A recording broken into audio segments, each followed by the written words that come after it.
सुनने वालों को सिराज ज़ैदी का बहुत बहुत आदाब, नमस्कार and good afternoon. You're very welcome to the program. You're listening to Apna Radio broadcasting at 93.9 Dublin South FM. Indeed, that is what I just said in our own language, and I try to translate that you're most welcome to the program. And Apna means your own radio station.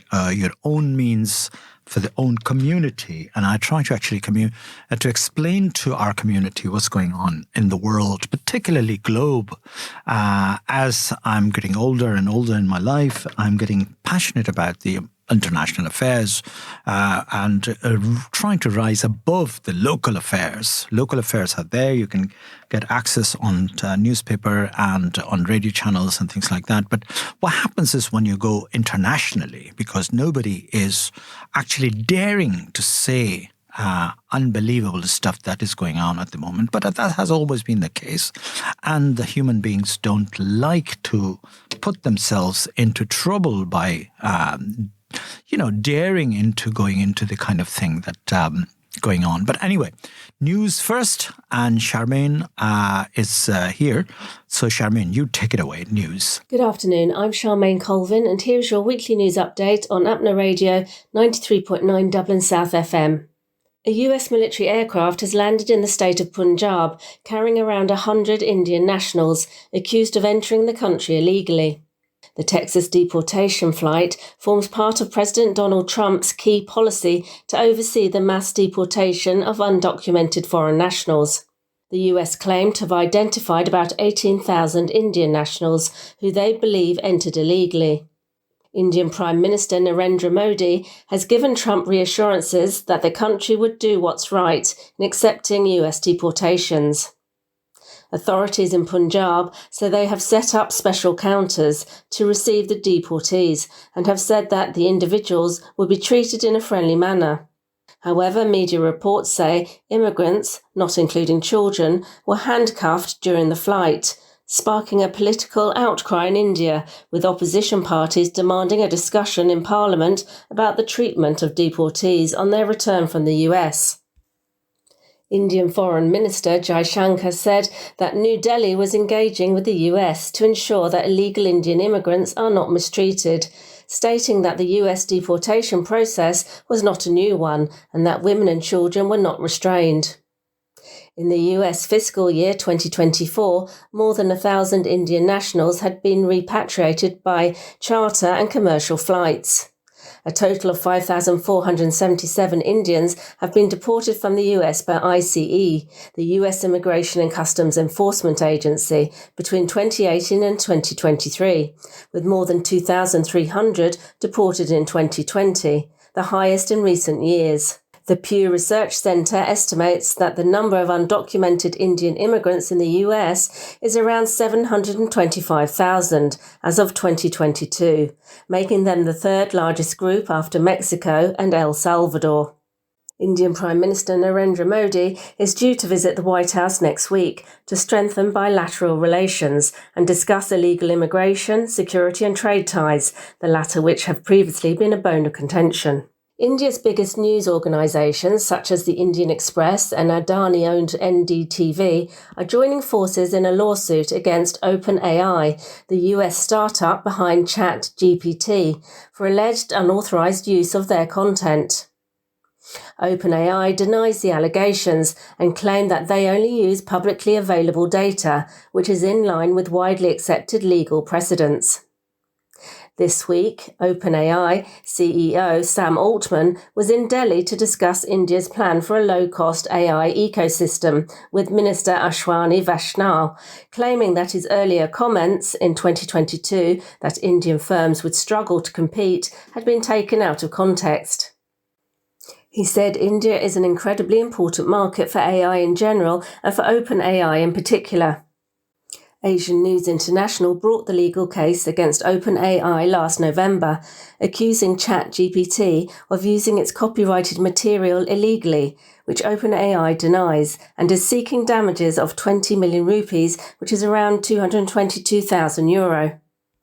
The case is of particular significance to ChatGPT as it plans to expand in India, which already has the largest user base of ChatGPT. Chatbots like ChatGPT are trained on massive datasets collected by trawling through the internet. Content produced by nearly 450 news channels and 17,000 newspapers in India holds huge potential for this. Governments across the world have been grappling with how to regulate AI. Analysts believe the ANI Open AI case will provide much needed clarity and define how AI models can operate in the future. Indian tax authorities have sent a confidential notice to South Korean car maker Kia Motors, accusing it of evading millions of dollars in taxes. The amount could be as high as €150 million, which should have been paid when Kia imported components for its Carnival car model, but was evaded by importing separate lots rather than as a single shipment, attracting significantly lower custom duties. Kia say they have already filed a detailed response supported by a comprehensive evidence and documentation to the tax claim issued by a customs commissioner in Chennai. Kia has a manufacturing facility in Andhra Pradesh and has sold more than 1 million cars in India since its launch in 2019. Last year, Indian officials slapped a similar tax notice of $1.4 billion on German auto giant Volkswagen's unit Skoda Auto Volkswagen India, which is still in dispute.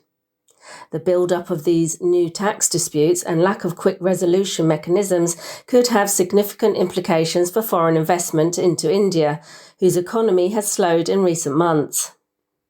Net foreign direct investment into the economy has halved over the last year. KPMG India say that if India is to revive FDI inflows, addressing ease of business and the tax dispute resolution process will be critical. There has been a spate of high-profile tax disputes between the Indian government and global corporations where litigation has dragged on for years. Queen's University Belfast has been criticised for its decision to open a campus in India after it announced 270 job cuts in Northern Ireland through a voluntary redundancy scheme. The University and College Union, which represents many lecturers and support staff, described the move as scandalous. It said Queen's received significant funding from Stormont and accused the university of using public money to fund redundancies in Belfast while expanding abroad. However, Queen's said it was facing a financial deficit amid a sharp decline in international students and had to take action to cut its costs. Despite facing a deficit of more than $11 million for the financial year 2024-25, the university announced last week that it plans to open a campus in Gujarat International Finance Tech City in India next year. It said the move would reinforce partners and opportunities for innovation with local industry, government and business sectors across India and Northern Ireland. India now hosts the world's largest tiger population, despite having the highest human density and just 18% of global tiger habitat, according to a new study. In just over a decade, India has doubled its tiger population to more than 3,600, accounting for 75% of the world's tigers. These tigers now inhabit an area of around 53,000 square miles, roughly half the size of the UK, alongside some 60 million people. This has been made possible by safeguarding the big cats from poaching and habitat loss, securing prey, reducing human-wildlife conflict, and uplifting local communities.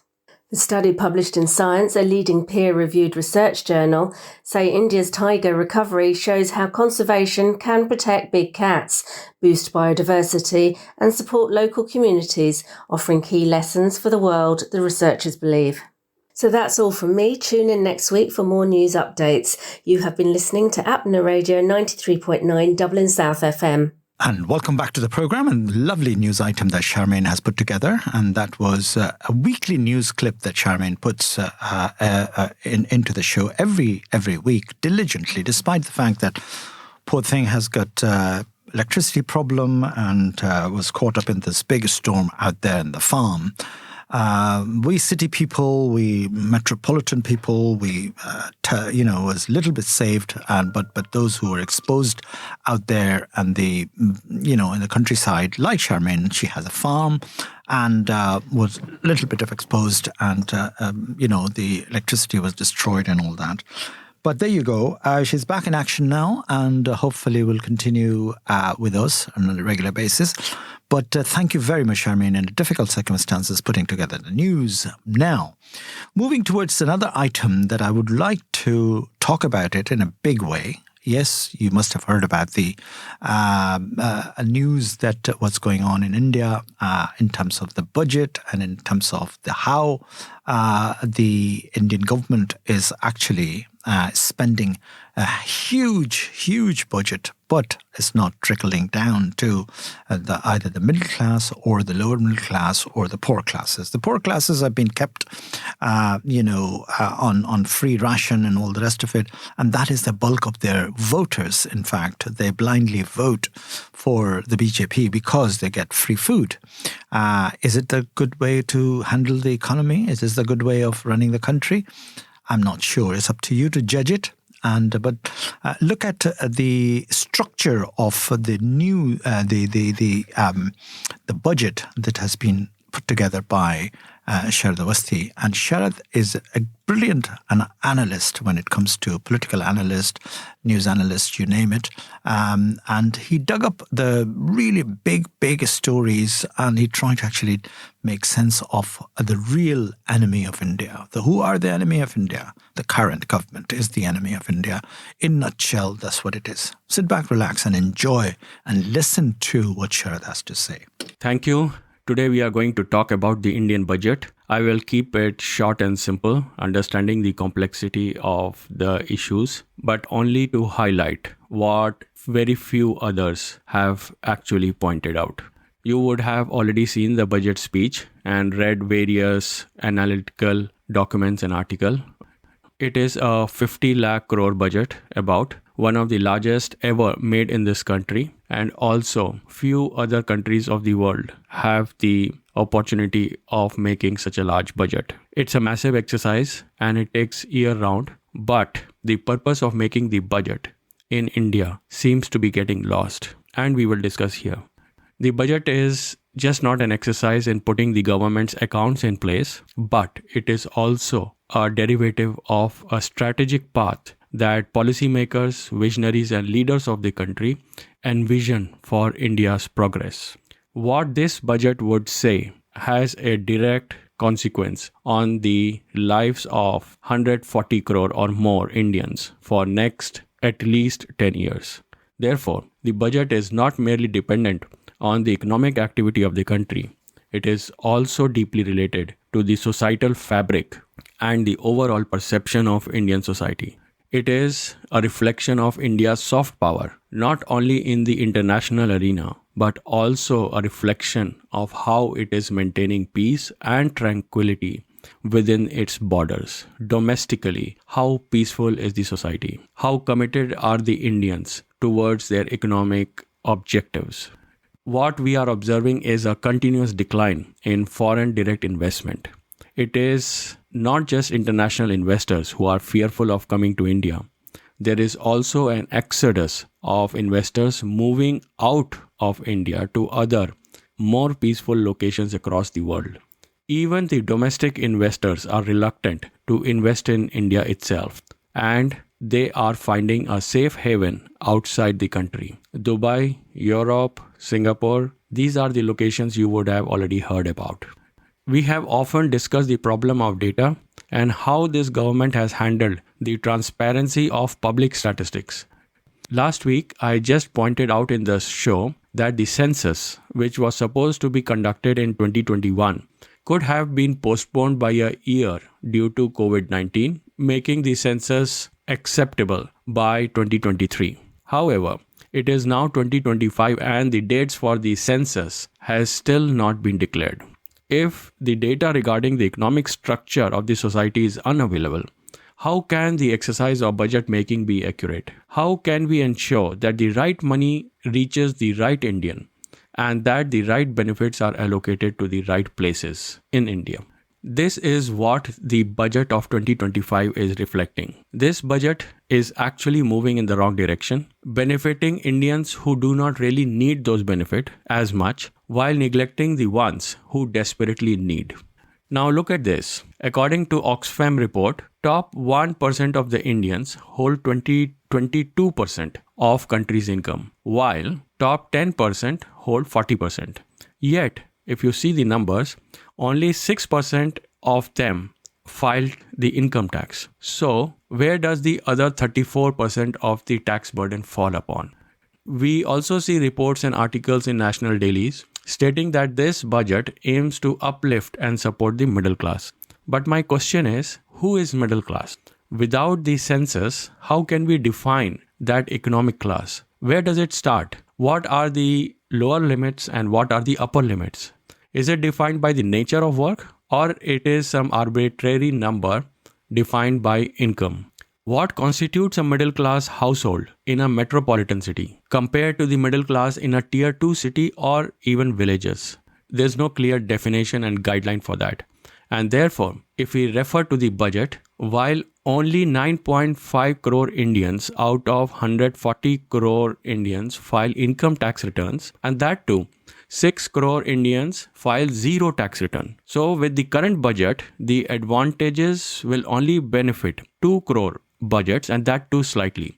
And those 2 crore out of 140 crore will receive an advantage of approximately 70,000 rupees per year. Now tell me, with that saving of 70,000, what will these middle class Indians buy or consume that will structurally transform India's economy? Strategically, a budget was supposed to support the middle class and turns out to be a small consolation for a very limited set of Indians who are already well off. Last budget, the limit for zero tax was 6 lakhs, rather 7 lakhs. Now it is about 12 lakhs, but that too in slabs. Instead of targeting an undefined group of Indians, if GST was restructured, was reformed, and the rates were rationalized, and even by just 1%, that's what I'm saying, the impact on India's consumption economy would have reached every nook and corner of the country. We understand that GST affects everyone, from a lollipop toffee to cars and fridges and everything. And it affects all ages, across all income groups. So why didn't the Indian government and policymakers consider this aspect while drafting the budget? Because, as I mentioned earlier, this budget is not designed for 140 crore Indians. The crucial sectors of economy that require development and efficiency remains untouched. Some may argue that numerous government schemes have been announced. Yes, they have been. And lakhs of crores have been allocated to them. That's absolutely right. However, if you closely examine the budget details, something very interesting is emerging, something very few people have been able to point out. Look at the bigger picture. There are about 105 schemes that have been announced as part of the government policies for different economic growth. Well done. But carefully observe that previous years you will find a significant proportion of that allocation, that too about 70 to 80% of the allocations that remain unutilized. Even the Swachh Bharat scheme, Prime Minister Modi's flagship initiative, that has been left 50% unutilized. National Rural Jal Jeevan Mission, only 30% has been utilized. What we see is that in the finance bill officially allocates fund on paper to various government schemes, but in reality, year after year, these funds are not utilized. This means that a significant portion of the allocated money is rolled over to the next year. If I explain in a real life simplistic scenario, imagine someone officially committing to you 100 rupees every year, but only hands you 30 rupees, but then every year equally glorifying the 100 rupees as an achievement. So this is what the government is trying to do here. They are announcing the schemes with an allocations of lakhs of crores, but then only 30%, 40%, even 50% is actually being utilized. Is it so? The question arises, pertinent question that arises is, the government, is it inefficient in spending the remaining allocation of 70%, or something else is going on in the treasury? To conclude, in short, while the budget appears disoriented, wrong people have been given the benefit. Not that they don't deserve, they do deserve, but then by volumes, it is not even 2% of Indians who have got the benefit. there are also serious questions about the real funds. Where are they and why are they not reaching the people for whom those funds have been allocated? Last, not least, I would like all responsible Indians to reflect on the idea of this new India. While government provides free ration to more than 50% of the Indian population, 80 crore Indians receive free ration. The government has also allowed foreign companies to sell pet foods and import foreign breeds of dogs and cats into the country. There is a dichotomy. It is an irony. And what does this say about the societal cohesion of India? The rich can be rich, the poor can be poor, and there is no consideration of each other. Is it so? And more importantly, what is the role of the government as a policy maker, as a leader, in shaping economic behavior that appears contrary to the humanitarian values of India, the humanitarian values for which India has long been known for? With that thought, I leave you till next week. Take care, stay informed. Bye for now. Dublin South FM. You wouldn't buy a car without knowing its history. So why would you buy a story without knowing who's telling it? Come here and I tell you. It's not always easy to verify what you see, read or hear. But now there's help. Visit www.bmediasmart.ie. Stop, think, check. Be Media Smart. Brought to you by Media Literacy Ireland, supported by RTE. 93.9 Dublin South FM. Indeed, this is Dublin South FM 93.9 and you're listening to Siraj Zaidi until 4 o'clock.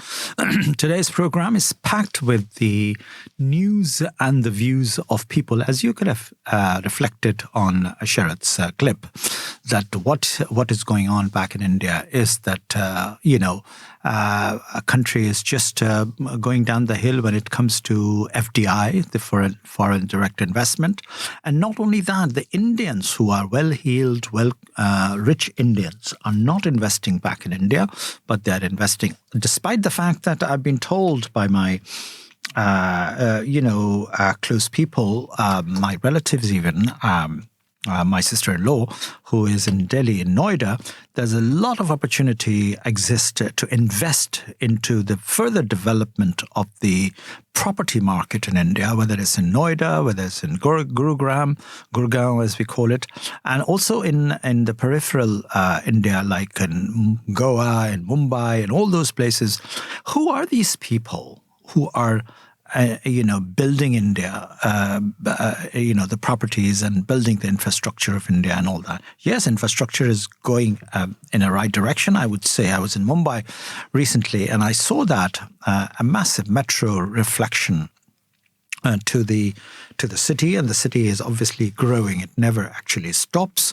Mumbai is like New York, which never stops growing and developing and things like that. But private properties, which has been attracting big terms, according to reliable sources, is that if you invest today, X amount, 2 crores or 5 crores or 10 crores or whatever, that you cash it in 5 years' time. Maybe that is the case. I'm not disputing that fact. But how do you rely upon it? How do you back up with the statistics when you, on the contrary, you get statistics like people who do have money are not investing.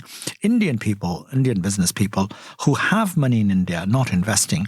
And to make the matter more interesting, they're coming over here in Ireland looking for investment, in fact. Yesterday there was a delegation came from there and so they're now targeting people abroad, whether earning euros and dollars and things, and pound sterling, to attract for the investment. But that may be the case, but you need the clever word is due diligence. The due diligence is something that I've learned when I was actually a struggling producer at a time and learning about money, how to invest money, and those who do invest money, how do they do that? They don't do it on WhatsApp and, willy-nilly. They do due diligence, and they go through the background, they check it about the developers, the construction companies who are doing it, because they can go belly up as well. And they said, oh, sorry, we have now, and there had been several cases of those developer companies who collect money from 10% down payment or 20% or 5% down payment of X amount of money, and then they disappear. They said, oh, company got busted. Kar lo, aapko jo karna ho. I mean, you can't really chase them because you don't have expertise, you don't have a legal backup, you're not a knowledgeable person. They must have actually paid a huge amount of money to lawyers as well. So it is a risky business, is the bottom line, is that's what it is. But then again, a lot of people are happy to take a risk, and they also gain profits down the line. But relying on that and reliability factor is very, very important. Yes, I've got a clip the other day that Mr. Bachchan has invested 93 crores in one, in few apartment block, and he bought about 6 apartment blocks and in a building, 6 apartments in a block, and then he sold it to 126 crores. So almost. You can imagine how much money he has made. But man is rolling anyway. It's the whole entourage you have behind that. Unless you have people on the ground and a full staff who understand the ins and outs of the investment, I think it will be difficult for people to invest in India after listening to a very well-researched, extremely well-researched Sharad's group. Anyway, I'm going to play another ad, and then I'm going to come back to a very interesting clip. Or shall I play the clip first and input first? But let me take an ad, and then I will talk about the second half of the program. And of course, songs will be played as well. So sit back, relax, and particularly enjoy. I mean, hardly you enjoy the ads, but listen to this ad break. Don't go anywhere. Keep your ears on the ground and keep listening to me until 4 o'clock. It's only 20 minutes have passed, and I'll be back soon after this particular ad break. Broadcasting from the Dundrum Town Centre, this is Dublin South FM. Are you part of a local community group or representative organisation active in the Dun Laoghaire Rathdown area? Why not join a network of over 400 such groups in the Dun Laoghaire Rathdown Public Participation Network? You can join the group, influence local policy, get regular updates about funding and other opportunities, connect with other groups like yours, publicise your group, and even get free training and support. Make sure your voice is heard through DLR Public Participation Network as a registered group in the county. Dun Laoghaire Rathdown Public Participation Network. For full information, find us online at dlrppn.ie. That's dlrppn.ie. Broadcasting to South Dublin on 93.9. This is Dublin South FM. Indeed, this is Dublin South FM. What I'm going to play it now, what's going to happen is that out there, people are beginning to realize, you must be following the news that Benjamin Netanyahu is in America. And what he's doing in America, I'm going to broadcast it live from YouTube itself, which is his friend Elon Musk, who is the master of YouTube, Spotify, and all the digital media and everything. How humanity is licking up to it. This is what I'm going to talk about it today. But first, listen to this particular clip.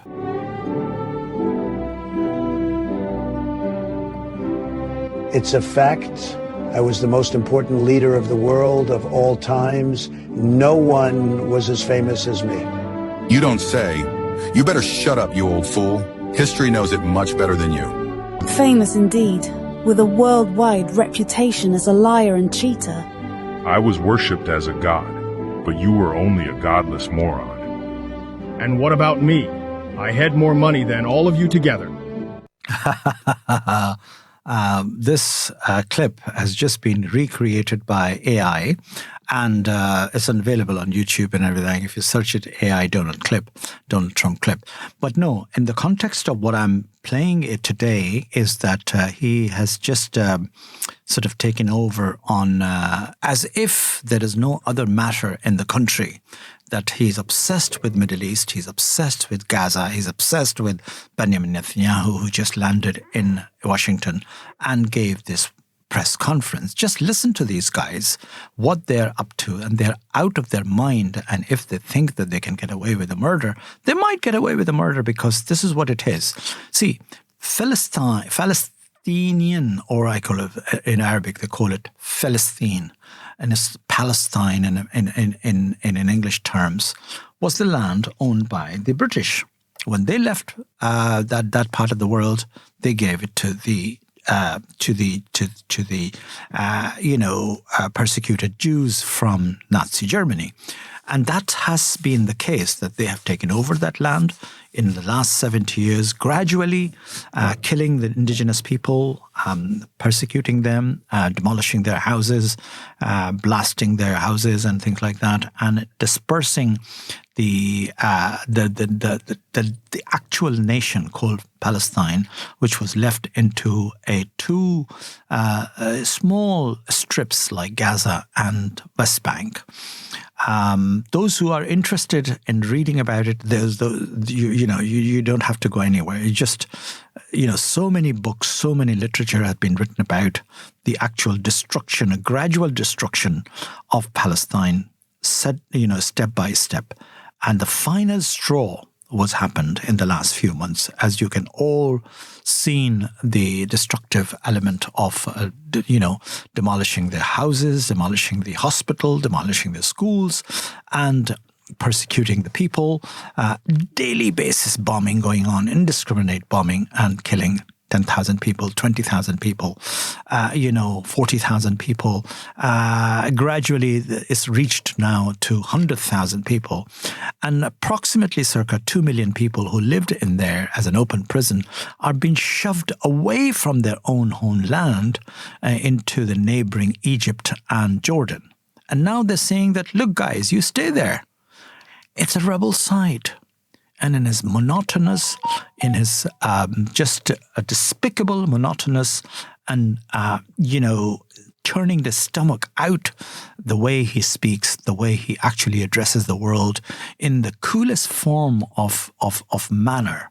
You must give a man to 100% credit the way he talks. He never loses temper. He never raises his voice, and he talks absolutely, as a matter of fact, this is what is going to happen. And as a matter of fact, I'm going to do this. Just listen to it and I'll talk about it. What's the plan is there of this particular thing? That's a lot of press. Congratulations. You bring them out. You really bring them out. Today, I'm delighted to welcome Israeli Prime Minister Benjamin Netanyahu back to the White House. It's a wonderful feeling and a wonderful event. We had fantastic talks, and thank you very much with your staff. He's the first foreign head of state to visit during our administration, and Bibi, I want to say it's an honor to have you with us. Over the past 4 years, the U.S. and the Israeli alliance has been tested more than any time in history. But the bonds of friendship and affection between the American and Israeli people have endured for generations, and they are absolutely unbreakable. They are unbreakable. I'm confident that under our leadership, the cherished alliance between our two countries will soon be stronger than ever. We had a great relationship. We had great victories together 4 years ago. Not so many victories over the past 4 years, however. In my first term, Prime Minister and I forged a tremendously successful partnership that brought peace and stability to the Middle East like it hadn't seen in decades. Together, we defeated ISIS. We ended the disastrous Iran nuclear deal, one of the worst deals ever made, by the way, and imposed the toughest ever sanctions on the Iranian regime. We starved Hamas and Iran's other terrorist proxies, and we starved them like they had never seen before. Resources and support disappeared for them. I recognized Israel's capital, opened the American embassy in Jerusalem, and got it built, by the way. Built it too, just not only designated it, but got it built at a price that nobody's seen for 40 years. We got it built, it's beautiful, all Jerusalem stone, right from nearby, and it's something that's very special. And recognized Israeli sovereignty over the Golan Heights, something that they talked about for 70 years, and they weren't able to get it, and I got it. And with the historic Abraham Accord, something that was really an achievement that was, I think, going to become more and more important, because we achieved the most significant Middle East peace agreements in half a century, but the Abraham Accords in particular, and I really believe that many countries will soon be joining this amazing peace and economic development transaction. It really is a big economic development transaction. I think we're going to have a lot of people signing up very quickly. Unfortunately, for 4 years, nobody signed up. Nobody did anything for 4 years except in the negative.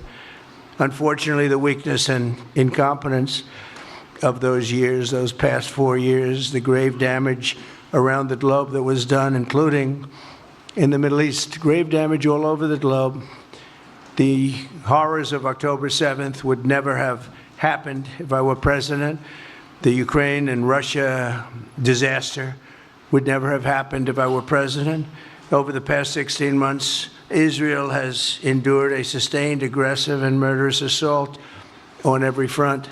But they fought back. So, see the way the tone is, and the way he's actually intercepting the actual punctuating the whole thing for the state of I wouldn't say the Zionist state, would I call it, because it's not a state, it's an occupation, it's an occupied place.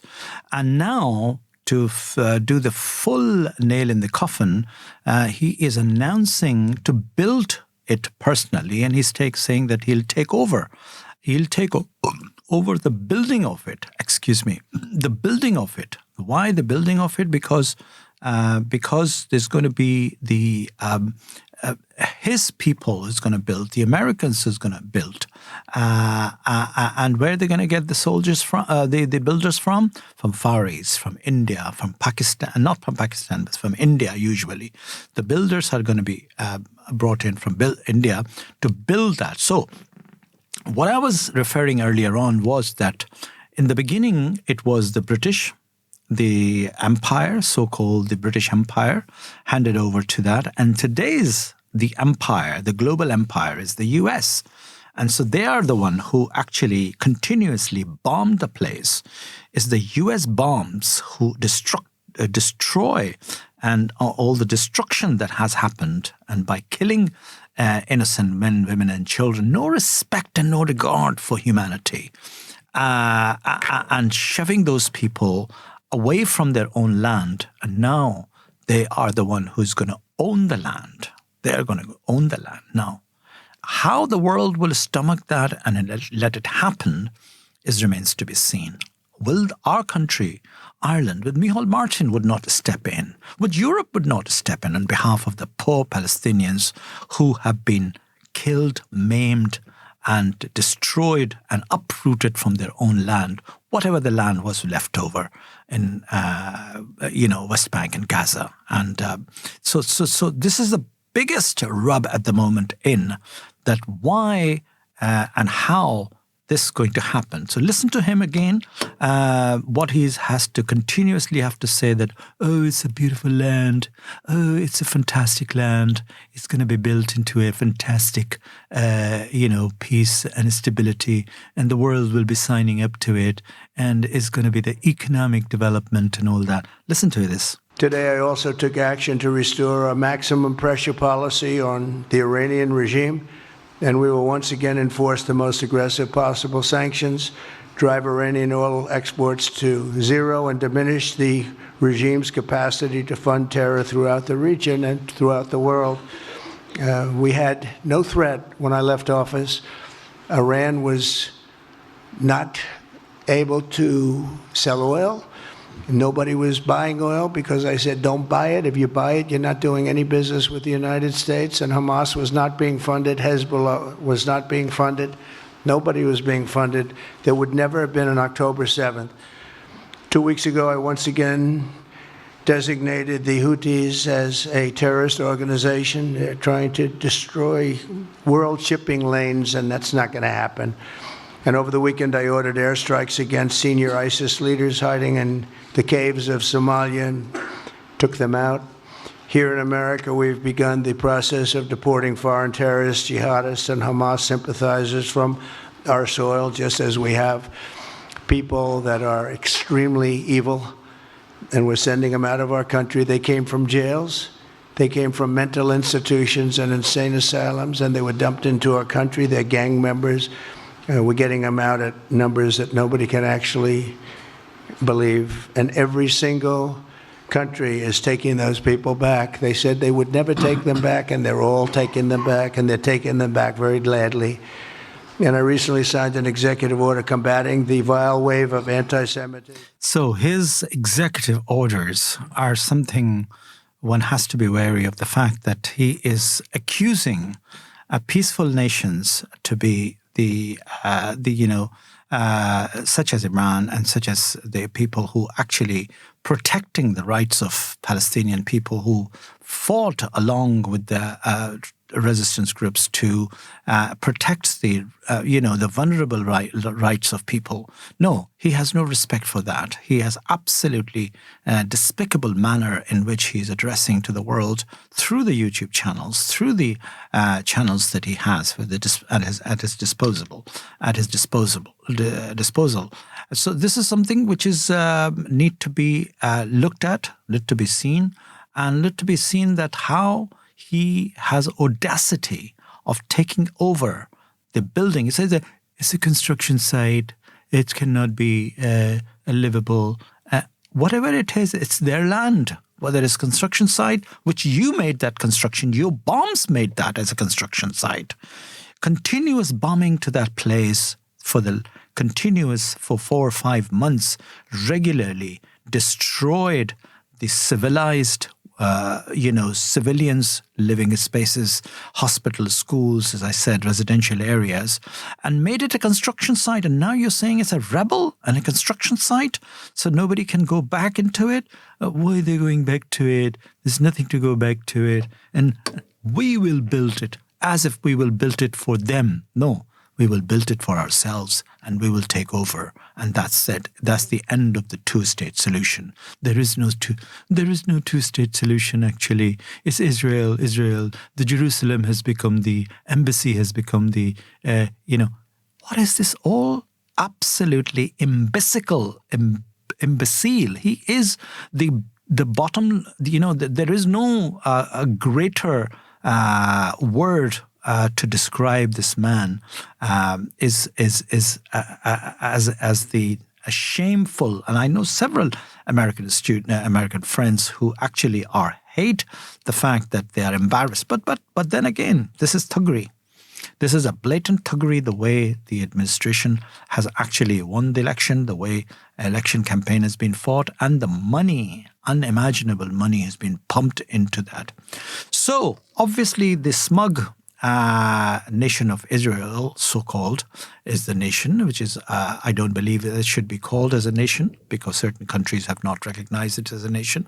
It is an occupied land, Palestinian occupied land, but where are those people who are actually defending those poor people? They themselves are defenseless people. They have absolutely neither resources nor will to defend themselves. Most of them lost their family members, lost their, entire extended family over the years, and particularly in the last year and a half. So where is the justice and where is the justification for this kind of taking over a land which has never been given back to the Palestinian people ever since they lost from a British agreement was being signed in 1947, Balfour Agreement it was indeed. And the Balfour Agreement has given that land blatantly to, and compare it in their own country, that he is unable to stomach few thousand people, maybe maximum 100,000 people, 200,000 people who are working and living, contributing to the to the economy, paying taxes to give them the children the rights for American citizenship, and he's throwing them out of the country. He is actually, it's unbelievable that immigration in America has becoming impossible.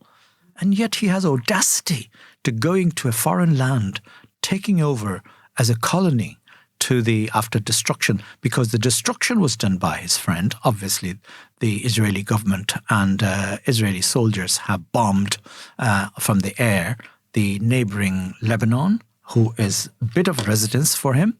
And he's sort of like, just unbelievable, the way he actually thinks that the world will bow to his knee, on their knees, and they're all spineless. Let's see if Europe is spineless. And of course, on top of that, he's declaring the trade war in Ireland, trade war in, and the reason they have taken United Kingdom away from that kind of Europe was one of the plans when he was a president at the time. Brexit happened and all that. So United Kingdom has been pushed aside and is okay-ish, but rest of the Europe, he's going to screw the rest of the Europe. Excuse me, my expression, but he's gonna. So, but all the Europeans are going to let it happen is the big question, and there is going to be a uproar. There should be a movement. There would be a huge reaction to this kind of nonsense that has been going on at the moment over there. So that's what I have to say about this particular clip. And if you really want to listen to it, I may play a little bit more on that. And have tranquility and have great lives.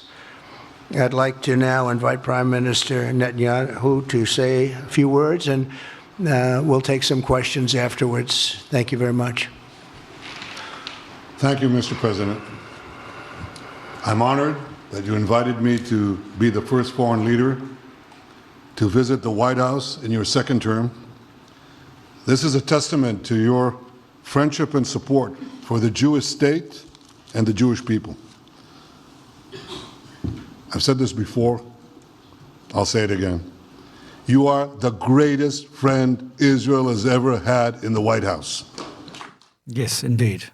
That is the case.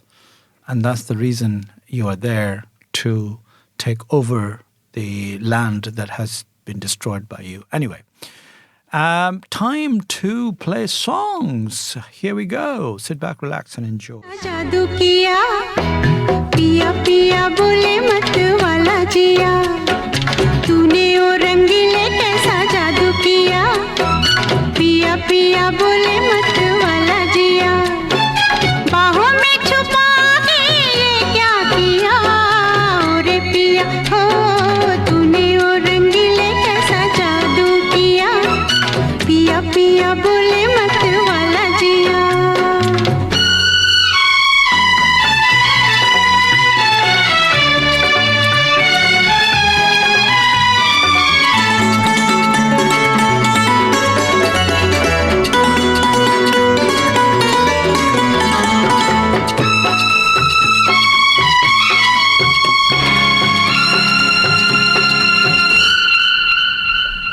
पास बुला के गले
So, songs are songs. Evergreen songs will never actually bore you. And this is a beautiful song that Lataji has actually sung about, there's a beautiful songs coming soon as well after this particular clip that not the clip that I'm going to react to, the clip that we have talked about it earlier on, that the issue is now is to how to maintain the sanctity of the land which has been destroyed in bombings and people have been displaced, to given back to the Palestinian people and the two-state solution. And what he's talking about is embassy in Jerusalem. Embassy in Jerusalem is not an Israeli embassy. The embassy is a Palestinian embassy. Jerusalem is the capital of Palestine. Get that right. In whoever is listening to it. It's not the capital of Israel.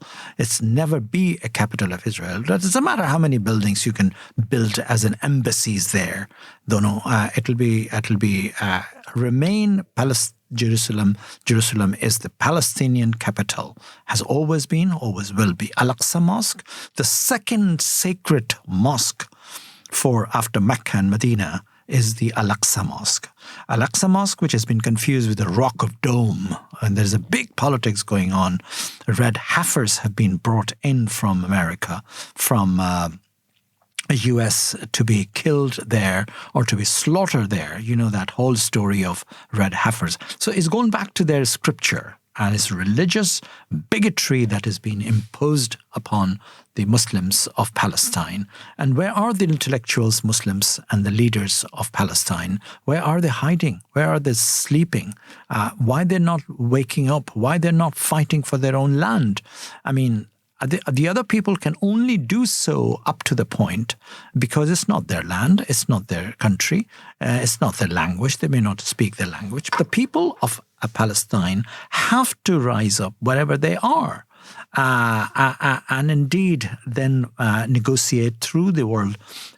If you walk away from, as the Americans, as he's written the executive orders of walking away from United Nations, humanitarian thing, because they got him in South Africa. They actually voted against him as a nation to Benjamin Netanyahu and his criminal military army who has been destroying the nation as the war criminals. No, and issued the arrest warrant. I mean, in Ireland, we have actually closed the Israeli embassy. Why? Because of the atrocities that has been given. And the other point that I would like to talk about it is that recently we had our President Michael D. Higgins have been humiliated in the media and the press just because he uttered the word while attending a ceremony for the Nazi victim of the Nazi Germany, Auschwitz, the Holocaust ceremony, which the Jewish community commemorate every year. Yes, we do acknowledge. Yes, our heart goes out to all the people who have been liquidated in the gas chambers and all the rest of it. He acknowledged all that. I mean, he's a president of the nation. He can say, he can speak his mind. You don't put words in his mouth. But as soon as he mentioned the word Gaza, people walked out. People stood up with their backs, and they had been removed from the our Mansion House building where they commemorate this annual function, and then they complained that I'm doing this. Hello, President can say we are Republic of Ireland. We have say in whatever we want to say. Ireland is the first country with Spain and Malta to recognize the state of Palestine. It's a farcical to recognizing something which has always been there. You know, even when Jesus was there, it was a Palestine. It was not Israel. So these are the facts of that. Even the stamps exist. Even the postal stamps exist of the past, was saying that what is Palestine and what is not. So destroying a nation systematically, and if somebody speaks anything on behalf of that, you walk out. You complain, and it was becoming national news. It was all over the press. Next day in the newspapers and the Irish Times and all that. And it was a 9 o'clock news in our RT television. So, as an Irish nation, as an Irish person, I do request a common Irishman to rise up against this particular. We are very good at rising up against injustices committed on behalf of the innocent people, on behalf of the helpless people, oppressed people, because we were oppressed by the British. And this is one of the reasons that I do not live. Yes, I trained in London. I stayed in time and I have ties with the UK, but I decided to make Republic of Ireland my homeland because of this very particular fact that Republic of Ireland has suffered under the British Empire for 600 years. Now, I'm a Republican in my heart, and I would support my government and I will support my president in any way, in shape and form. Anyway, sit back, relax and enjoy this particular track. फिर जीने की तमन्ना है, आज फिर मरने का इरादा है।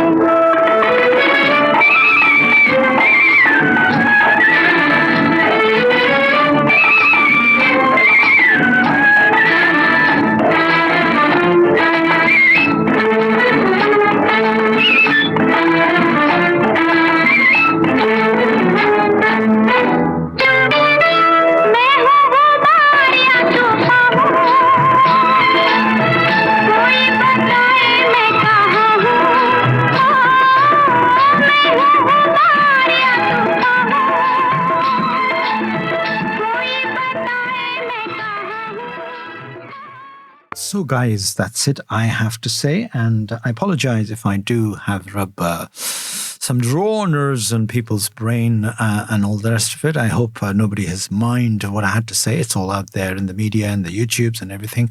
So, and thank you very much, Sharad, for a beautiful clip that you put together, and Charmain for your news. Back next week, same time, same place. Don't forget to tune me in at 93.9 Dublin South FM. Bye for now and enjoy this track.